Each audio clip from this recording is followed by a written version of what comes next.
제가 이번에 차를 하나 구입하려고 여기저기 알아봤는데요. 농협 캐피탈에서 하는 농축협 특화 상품이 저렴했어요. 농축협 농협 캐피탈 특화 상품 참 좋아요.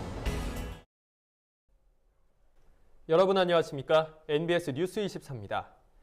당정이 새로운 쌀 목표 가격으로 19만 6천 원을 제시했습니다. 국회 쌀 목표 가격 논의가 시작부터 파행되자 정부와 여당이 긴급 당정 협의를 거쳐 내놓은 겁니다. 김인경 기자가 보도합니다. 더불어민주당과 정부는 8일 긴급 당정 협의를 열고 2018년산부터 적용되는 새로운 쌀 목표 가격으로 19만 6천 원을 제시했습니다. 문재인 대통령이 시정연설에서 언급한 대로 목표 가격의 물가 상승률을 반영한 겁니다.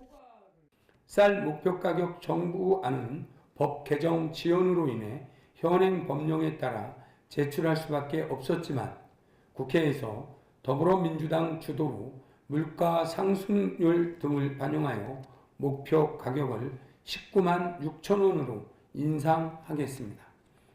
이렇게 긴급 당정 협의 결과가 나온 건 지난 6일 쌀 목표 가격을 논의하기 위해 열린 국회 농림축산식품 해양수산위원회 전체 회의가 파행됐기 때문입니다. 농해수위는 6일 회의에서 변동직불금 지급을 위한 2018년산에서 2022년산 쌀 적용 목표 가격 변경 동의안을 상정했지만 자유한국당을 비롯한 야당 의원들은 농식품부가 제시한 목표 가격에 대해 농민들을 무시하는 터무니없는 가격이라면서 회의 자체가 무의미하다고 목소리를 높였습니다. 농식품부가 지난 1일 국회에 제출한 쌀 목표 가격은 80kg 한 가마당 18만 8,192원. 현행보다 고작 192원 오른 가격입니다. 법률에 변경되는 목표 가격은 쌀의 수확기 평균 가격 변동을 고려해 정해야 한다고 돼 있기 때문에 법률 개정이 선행돼야 한다는 게 농식품부의 입장. 그러나 야당은 농식품부 제시 목표 가격이 너무 낮다고 지적했습니다. 정해진 산식에만 의존해서 성의 없는 가격을 제시했다는 겁니다. 경대수 자유한국당 의원은 5년 만에 다시 정하는 목표 가격인데 농식품부가 법률 탓만 하면서 192원 올려주겠다고 보고하는 것 자체가 농민들을 모욕하는 것이라고 말했습니다. 목표 가격 변경 동의 요청서 제출 시점이 너무 늦었다는 것도 문제점으로 지적됐습니다.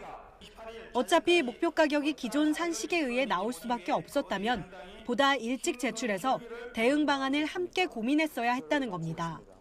현재 쌀 목표 가격인 18만 8천 원이 논의되던 2013년에는 동의 요청서가 5월 29일에 제출된 바 있습니다. 황주홍 국회 농해수위 위원장은 뻔한 가격을 왜 지금까지 질질 끌어서 11월에야 내느냐고 비판했습니다. 자유한국당 농해수위 위원들은 6일 국회에서 기자회견을 열고 쌀 목표 가격 현실화를 촉구하기도 했습니다. 정부가 피폐된 농업 현실을 되살리고 농민의 소득을 보장할 수 있는 새로운 쌀 목표 가격을 제시할 것을 강력하게 촉구합니다. 문재인 정권은 그간의 농정 홀대를 반성하고 신뢰를 회복하는 첫걸음이 현실성 있는 쌀 목표 가격 제출임을 명심해야 할 것입니다. 야당이 농식품부가 내놓은 목표 가격을 받아들일 수 없다고 강경한 입장을 취한 데 대해 정부와 여당이 물가 상승률을 반영한 새로운 목표 가격을 제시하면서 안개 속을 걷던 쌀 목표 가격 재설정에 가닥이 잡힐지 주목됩니다. NBS 뉴스 김인경입니다. 가래떡 데이라고 들어보셨습니까? 농업인의 날인 11월 11일을 맞아 우리 쌀로 만든 가래떡을 선물하는 날인데요. 가래떡으로 마음을 나누는 신풍 속을 최서영 기자가 취재했습니다. 인천 서구에 자리하고 있는 떡가게. 우리나라 전통 떡들을 다양하게 판매하고 있는데요. 날씨가 쌀쌀해지면서 가래떡을 찾는 사람들이 부쩍 늘어났습니다. 신선한 쌀로 가공을 해서 만들기 때문에 오랫동안 저장을 해도 먹을 때도 변하지 않고 이렇게 신선하고 맛있고 쫄깃쫄깃한 그런 맛을 낼 수 있는 게 장점입니다. 맵쌀 가루를 반죽해서 찐 다음 가느다랗게 뽑아내는 가래떡은 예부터 한 해의 무사한 영을 기원하며 설날 떡국으로 즐겨 먹던 음식입니다. 2006년 농림식품부가 우리 쌀의 소중함을 알리고 쌀 소비량을 늘리기 위해 농업인의 날인 11월 11일에 가래떡데이 행사를 시작한 이후 막대과자 대신 우리 쌀로 만든 가래떡을 주고받는 풍습이 생겨났고 덩달아 판매량도 부쩍 늘었습니다. 전에는 를 많이 먹었는데 요즘에는 이 건강을 생각하는 사람들이 많기 때문에 가래떡을 많이 선호하는 경향이 있습니다. 그래서 요즘에는 저희 가게에서는 그 가래떡에다가 좀 이색적이게 여러 가지를 좀 가미해서 좀 준비하고 있고요. 저희가 매출이 작년에 비해서 한 3배 정도 더 오른 것 같습니다. 선물용 제품을 찾는 소비자들을 위해 먹기 쉽고 보관하기 쉽게 포장해 놓은 가래떡들. 그중에서 단연 눈에 띄는 것은 막대과자처럼 만든 가래떡인데요. 가래떡을 직접 뽑아 초콜릿 옷을 입힌 후 견과류 다진 것이나 계피가루, 동결 건조한 딸기 등을 토핑으로 올려 장식한 것입니다. 시중에서 판매하는 막대과자와 달리 직접 손으로 만들었다는 점에서 더 인기가 높습니다. 우리 쌀로 만들어 남녀노소 누구나 식사 대용으로도 먹기 좋습니다. 가래떡을 많이 드심으로 인해서 우리나라의 쌀이 남아도는 그런 상황에서 또 쌀도 많이 촉진시키고 또 농민들의 그런 애로도 덜어줘서 앞으로 우리나라 농민들과 같이 잘 살았으면 좋겠습니다. 우리 농민들이 키운 쌀로 정성스레 떡을 만들어 소중한 사람들에게 감사와 사랑을 전하는 가래떡데이. 그 속엔 어려운 농촌을 함께 살리자는 뜻까지 담겨 있어 더욱 의미 있는 풍습으로 자리 잡고 있습니다. MBS 뉴스 최서영입니다. 앞서 보신 것처럼 가래떡 데이를 앞두고 우리 쌀로 만든 가래떡을 찾는 소비자들이 늘고 있는데요. 이런 트렌드에 발맞춰 가래떡을 이용한 다양한 디저트들도 함께 인기를 끌고 있습니다. 이색 디저트로 각광받고 있는 가래떡의 무한 변신, 오주석 기자가 취재했습니다. 서울 종로구에 자리하고 있는 한식 디저트 카페. 이곳에서는 한라봉과 오미자, 단호박 등 우리 농산물을 이용한 다양한 차와 음료로 인기를 끌고 있습니다. 그런데 고소한 냄새로 사람들의 입맛을 당기는 메뉴는 따로 있습니다. 하얀 쌀과 쑥, 단호박으로 각기 다른 색깔을 낸 가래떡을 먹기 좋은 크기로 자른 후 즉석에서 5분간 구워내는 삼색 가래떡 구이. 겉은 노릇노릇하고 속은 쫀득한 맛이 살아있는 데다 견과류를 잘게 썰어 넣은 조청에 찍어 먹는 맛이 일품입니다. 커피숍에 와서 커피와 함께 떡을 먹어본 건 오늘 처음인 것 같습니다. 우리 몸에 좋은 쌀을 먹을 수 있어서 되게 건강에도 좋은 것 같아 좋았습니다. 서울에 위치한 또 다른 디저트 카페. 이곳은 2015년 농식품부와 MOU를 체결한 이후 현재까지 약 46종의 우리 농산물을 활용한 메뉴를 선보이고 있습니다. 쌍쌍치즈 가래떡은 가래떡을 반으로 잘라서 모짜렐라 치즈를 가득 넣은 후 그대로 구워 체다 치즈와 파마산 치즈를 얹어 먹는 이색 디저트입니다. 간단하게 끼니를 때울 수 있는 간식으로 인기가 많습니다. 제가 사실 떡을 그렇게 좋아하지는 않습니다. 근데 가래떡 이거 이번에 먹어봤는데 맛이 되게 괜찮더라고요. 젊은 사람들도 많이 좋아할 것 같고 나이 드신 분들도 떡 되게 좋아하시니까 아주 반응 좋을 것 같습니다.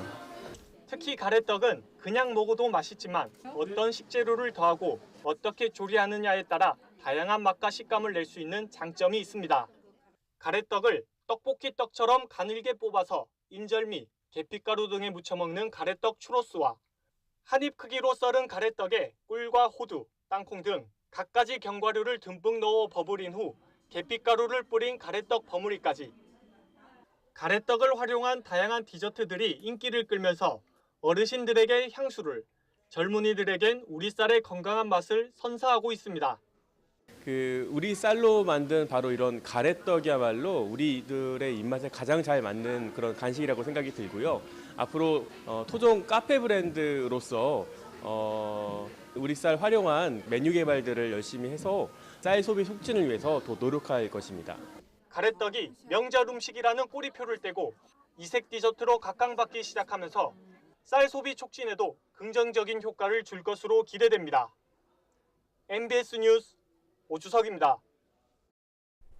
내년 6월 13일부터 새로 개정된 악취 방지법이 시행된다고 하죠. 이에 따라 각 지자체는 악취 포집용 전문 장비를 이용해 기준치 이상의 악취가 발생하는 구역을 적발해 과태료 처분을 내릴 수 있게 됩니다. 그런데 벌써부터 이 장비를 사용해 악취 농가를 단속하고 나선 지자체가 있는데요. 해당 지역 주민들은 무리한 행정처분이라며 불만을 제기하고 있습니다. 어떻게 된 일인지 신건 기자가 취재했습니다. 강원도 철원군에서 돼지를 키우는 농장주들은 최근 황당한 일을 겪었습니다. 농장 악취가 심하다며 철원군이 양돈 농가 4곳에 50만 원씩 총 200만 원의 과태료 처분을 내렸기 때문입니다. 어느 날 그 앞에서 포집한다고는 전화가 왔어요. 근데 뭐 민원이 들어와서 그렇다고 하시면서 그냥 포집을 하셨어요. 5분 뒤에 다시 전화가 왔어요. 냄새가 안 나서 포집 안 한다고. 그러고 가시고 나중에 벌금이 나왔죠. 문제는 이동식 축산악취 포집 시스템. 기준치 이상의 악취가 발생하면 단속 직원의 휴대폰에 알람이 울리는 구조로 오는 2019년 시행될 개정 악취방지법에 대비해 미리 설치한 겁니다. 아직 시행까지 7개월이 남았지만 철원군이 해당 시스템의 장비를 이용해 단속을 했다는 사실이 알려지면서 제도 시행 전부터 시스템을 운용했다는 논란에 휩싸인 겁니다.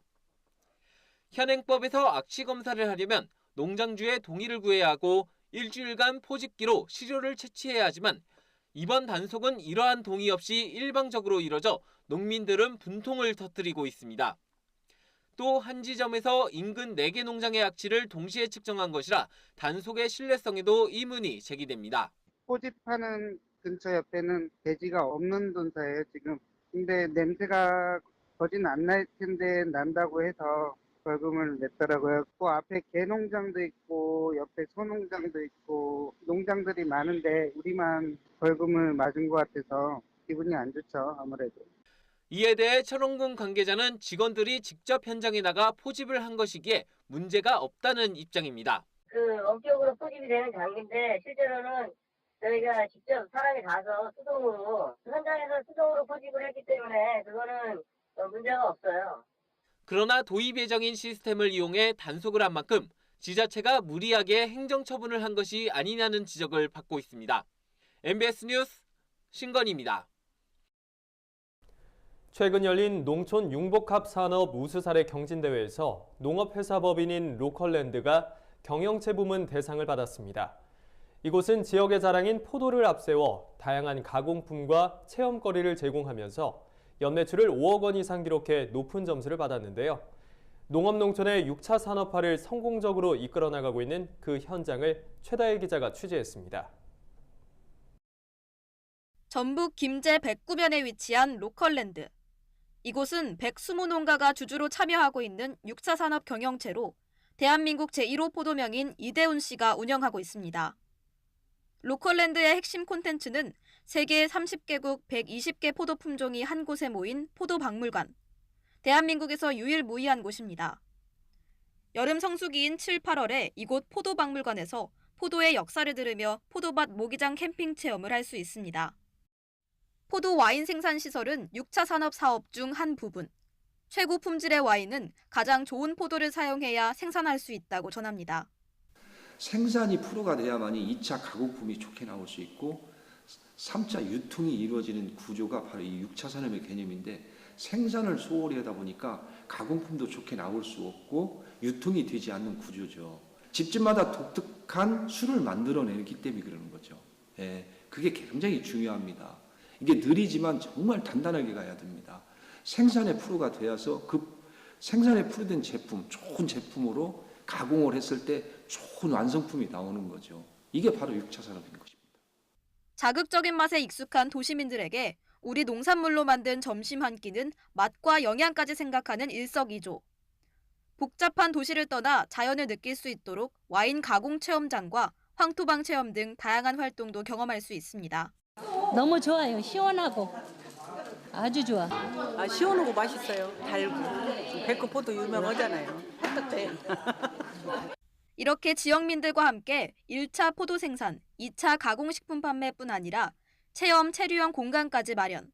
농업의 6차 산업화를 선도하고 있는 로컬랜드. 2017년 방문객 수만 약 5만 명으로 2년 전보다 2배 가까이 늘었고 매출액 또한 5억 원을 훌쩍 넘어섰습니다. 이런 공로를 인정받아 로컬랜드는 2018년 농촌융복합산업 우수 사례에서 농촌융복합산업 인증사업자 경영체 부분 대상의 영예를 거머쥐었습니다. 김제 농산물을 홍보하는데 효과가 있다면 10억이 적지 않아도 공익적 차원에서 아무 문제가 되지 않는 거죠. 근데 무조건 적자 나는 것만 고민하고 있는 거죠. 적자가 안 하면 좀 어떻습니까? 김제 농산물의 우수성을 그만큼 홍보하고 브랜드 가치를 올리는데 주력한다면 김제 전체 농민들의 소득이 향상되는 역할을 하겠죠. 조금 늦더라도 정직한 제품으로 소비자에게 다가가겠다는 로컬랜드. 이런 진실된 마음이 소비자를 사로잡은 성공 비결이었습니다. MBS 뉴스 최다희입니다. 가을은 단풍의 계절이기도 하죠. 그런데 보기 좋았던 낙엽과 은행도 막상 땅에 떨어지면 길가를 더럽히는 쓰레기가 되고 마는데요. 이런 낙엽과 단풍을 모아 재활용하는 방법들이 눈길을 끌고 있습니다. 박하연 기자가 알아봤습니다. 가을이면 길가에 흩뿌려져 있는 은행들. 악취가 코를 찌릅니다. 시민들에겐 가을의 불청객입니다. 냄새나니까 좋지는 않아요. 사람들이 막 바꿀 때 미끄럽네 뭐 하는데 말 한마디씩 뱉는 게 안 좋더라고. 매년 은행을 치우는 건 지자체의 몫입니다. 서울시 은평구의 경우 시로부터 은행 열매를 수거하는 장치를 지원받아 은행들을 치웁니다. 주민 민원으로 인한 작업이 대부분입니다.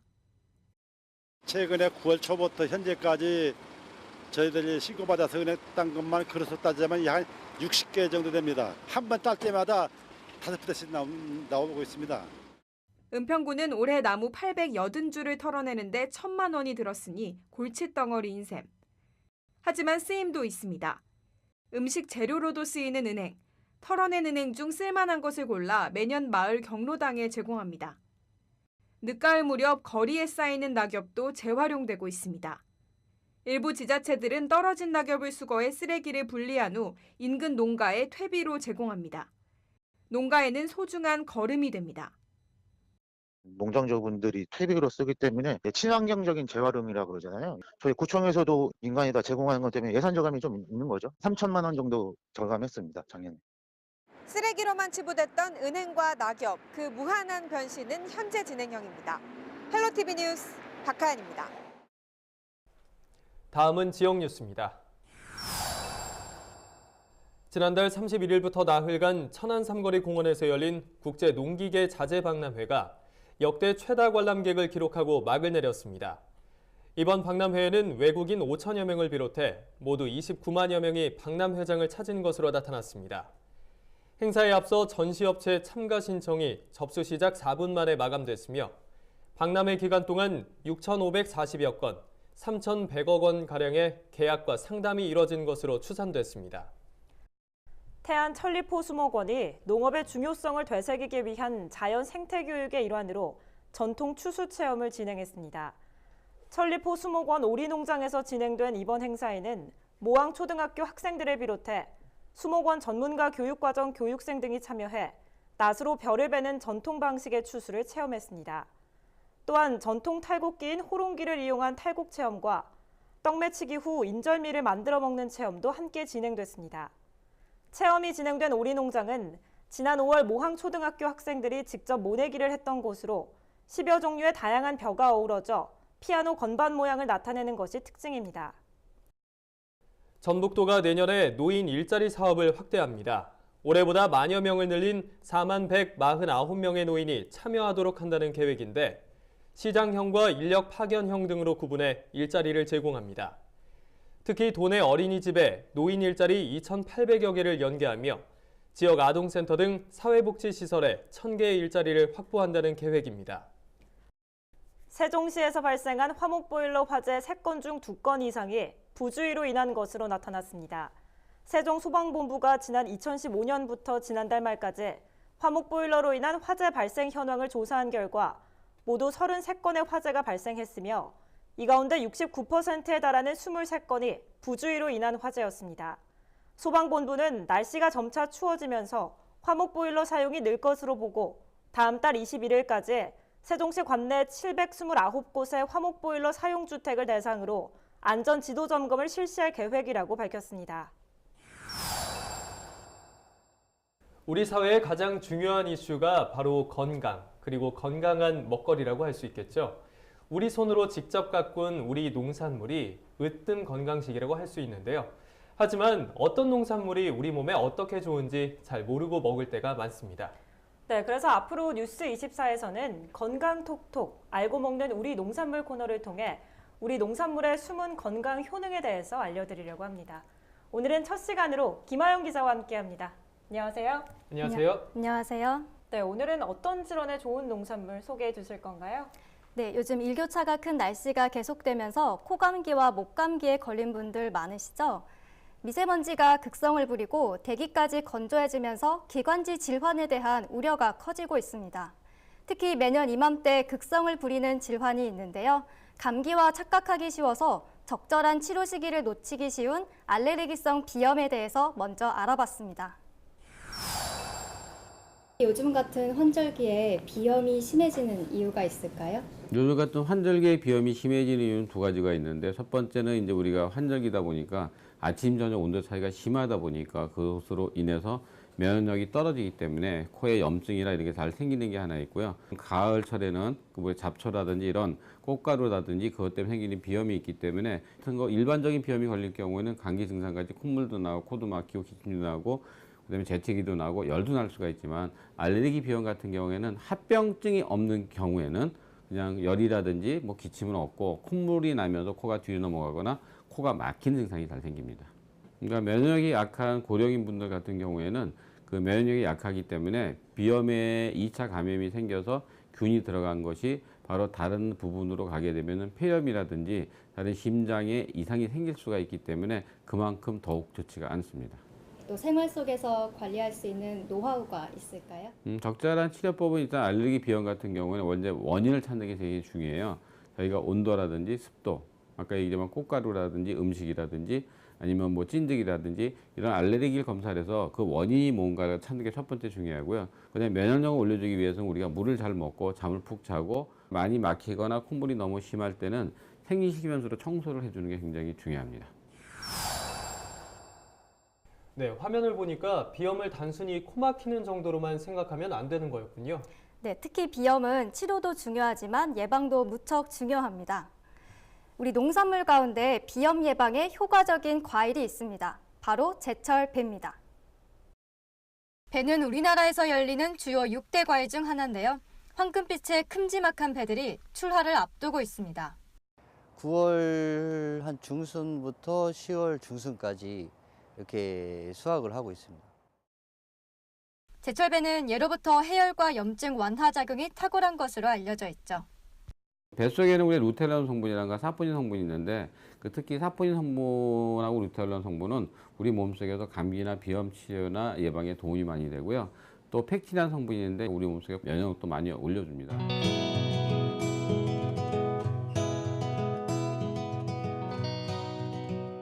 배는 익으면 익을수록 껍질이 얇아집니다. 그래서 이 두꺼운 거보다는 얇은 배가 당도나 이 과즙이나 이런 게 훨씬 많습니다. 이렇게 맑고 선명하며 그 황갈색을 띠는 배를 고르는 게 맛있는 배를 고르는 방법입니다.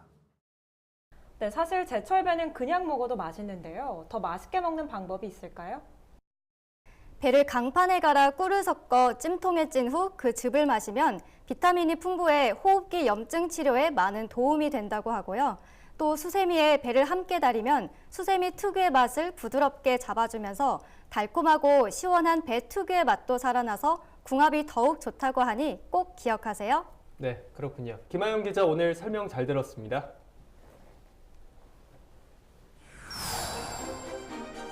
저희가 준비한 소식은 여기까지입니다. MBS 뉴스 24 마칩니다. 함께해 주신 여러분 고맙습니다.